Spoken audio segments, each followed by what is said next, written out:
ஐப்பசி பௌர்ணமி நாளில் நடைபெறும் மிக முக்கியமான நடைமுறை அன்னாபிஷேகம் ஆகும். இது சிவலிங்கங்களை ஐப்பசி பௌர்ணமியின் போது அன்னதானம் செய்வது நிதி ஸ்திரத்தன்மை மற்றும் செழிப்புக்கு வழிவகுக்கும் என்று நம்பப்படுகிறது. மேலும் ஐப்பசி மாதம் என்பது முன்னோர்களை வணங்குவதற்கும் இந்த உலகில் வாழும் அனைத்து உயிரினங்களுக்கும் உணவு அளிப்பவன்தான் ஈசன். அதனை நினைவு கூர்ந்து நன்றி செலுத்தும் விதமாக ஆண்டுதோறும் ஐப்பசி மாத பௌர்ணமி நாளில் எல்லா சிவாலயங்களிலும் அன்னாபிஷேகம் நடத்தப்படுகிறது. புராண கதைக்கு வருவோம். 16 கலைகளுடன் திகழ்ந்த சந்திரனுக்கு அஸ்வினி முதல் ரேவதி வரையிலான நட்சத்திர மனைவியர் உண்டு. இவர்களில் ரோகிணியிடம் மட்டும் தனி அன்பும் பிரியமும் கொண்டிருந்தான். இதனால் அவர் மற்றவர்களிடம் பாரபட்சம் காட்ட அவர்கள் சகித்துக் கொண்டார்கள். ஆனால் மாமனார் சும்மா இருப்பாரா? விஷயம் தெரிந்து கொந்தளித்தார். ஆவேசமானார். சந்திரனின் மீது கடும் கோபம் கொண்டார்.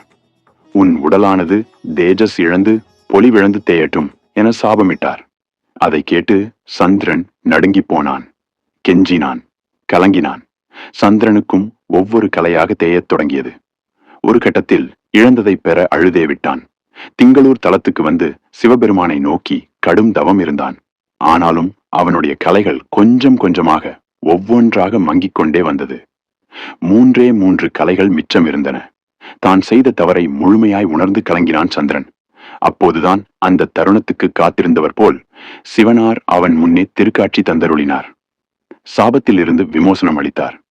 மேலும் சந்திரனை பெருமைப்படுத்தும் விதமாக அந்த பிறையை தன் சிரசில் அணிந்து அவனுக்கு பெருமை சேர்த்தார்.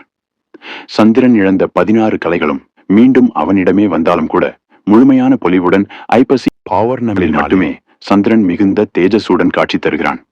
சந்திரன் பூமிக்கு மிக அருகில் தோன்றும் நாள் ஐப்பசி பௌர்ணமியாகும்.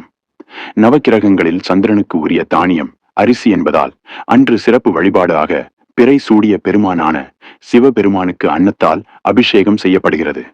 அன்னாபிஷேகத்தை தரிசித்தவருக்கு அந்த ஆண்டு முழுவதும் அன்னத்திற்கு குறைவு ஏற்படாது என்பது நம்பிக்கை. நெல் அரிசி ஆகிறது, அரிசி சோறாகிறது. சிவபெருமானுக்கு படைக்கப்பட்ட அபிஷேக சோற்றை யார் கண்ணார காண்கின்றார்களோ அவர்களுக்கு சொர்க்கத்தில் இடம் கிடைக்கும் என்பது ஐதீகம்.